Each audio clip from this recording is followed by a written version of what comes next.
23일 제천경찰서가 보험금을 노려 아버지와 여동생을 잇따라 살해한 혐의를 받고 있는 피의자 24살 A씨를 검찰에 송치했습니다. 경찰 조사 결과 A씨는 부인과 어머니까지 살해하려 한 것으로 드러났습니다. 보도에 고성우 기자입니다.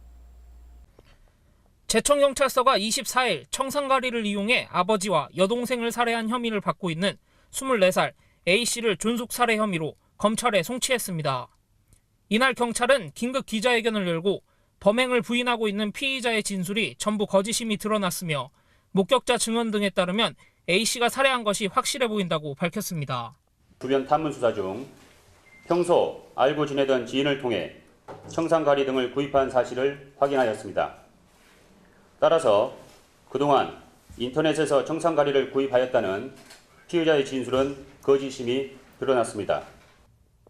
경찰 조사 결과 A씨가 아버지와 여동생을 살해한 것은 각각 지난 5월과 9월.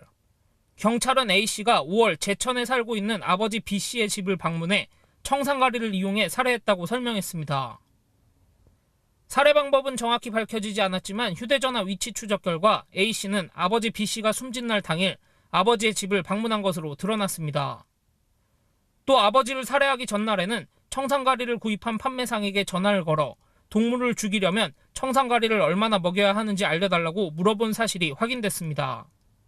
피의자 부친이 사망하기 전날 피의자의 휴대폰 기지국 수사 결과 부친의 집 부근으로 확인되었고 부친의 집에 간 사실이 없다고 한 피의자의 진술도 역시 거짓임이 밝혀졌습니다. 이어 경찰은 A씨가 지난 9월 울산에 살고 있는 여동생을 찾아가 청산가리가 들어있는 음료를 먹여 살해한 것으로 추정된다고 덧붙였습니다.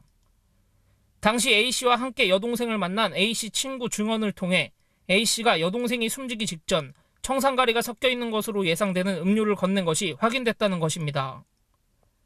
경찰은 또 A씨가 아내와 어머니도 청산가리를 이용해 살해하려 한 혐의도 확인했다고 밝혔습니다.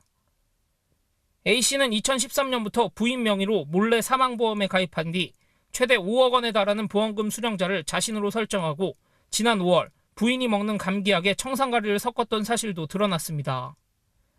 또 사망한 여동생의 사망보험금 1억 원을 어머니가 수령하자 이에 불만을 품고 어머니에게도 청산가리 같은 알약 캡슐을 먹이려 한 혐의도 받고 있습니다. 부인은 감기약 맛이 이상해 그 자리에서 뱉었고 어머니는 알약을 먹지 않아 다행히 화를 면했다고 경찰은 설명했습니다. 경찰은 A씨가 올해 1월부터 7월까지 인터넷 불법 도박으로 2억 7천여만 원의 자금을 탕진했으며 도박 자금을 마련하기 위해 이 같은 범행을 저지른 것으로 보고 있습니다. CCS 뉴스 고성우입니다.